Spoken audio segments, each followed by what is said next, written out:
సినిమాకి రెమ్యునరేషన్ కూడా ఏదో తీసుకోలేదని విన్నాను, నిజమేనా సార్? అంటే రెమ్యూనరేషన్లు ఇవన్నీ సెకండరీ ఆయనకి. ఆయన ఆ టైంకి రేసుగుర్రం సక్సెస్లో ఉన్నాడు ఆయన. ఆయన వచ్చి నేను చేస్తానన్నది చాలా గొప్ప విషయం. సార్ అది ఎన్ని కోట్లతో కొలగలం, అది వెలకట్టలేదు. నిజమే సార్, డబ్బులతో మాట్లాడకూడదు. సో అలాగా అది కేవలం నా మీద రెస్పెక్ట్ కాదు, చరిత్ర మీద రెస్పెక్ట్ అతనికి. సార్ అతను ఒకడు చాలా గొప్పగా మన సంస్కృతిని కానీ మన సాంప్రదాయాలను కూడా చాలా గౌరవిస్తాడు.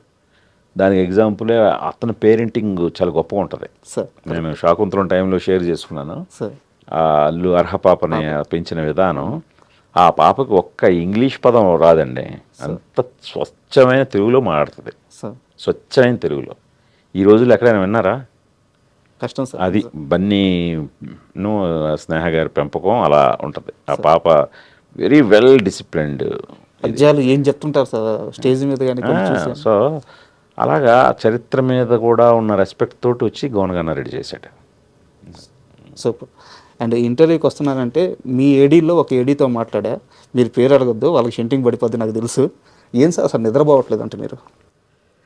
నిద్రపోవడం అనేది చాలా తక్కువ అంటే నిద్రపోవడం. అవును, మామూలుగా అయితేనే చాలా తక్కువ. ఎందువల్ల సార్? మీకు డైరెక్టర్ అనే చైర్లో వచ్చి కూర్చోండి, మీకే తెలుస్తుంది. నేనే కాదు, ఏ డైరెక్టర్ ప్రశాంతంగా నిద్రపోతాడో చెప్పండి. నాకు తెలిసి డైరెక్షన్ అనే వృత్తిలో ఉన్నవాడు ఎవరికి కూడా ప్రశాంతమైన నిద్ర అయితే ఉండదు. అది నేను చెప్పగలను 90%. అది అందువల్ల ఇది నా ఒక్కడే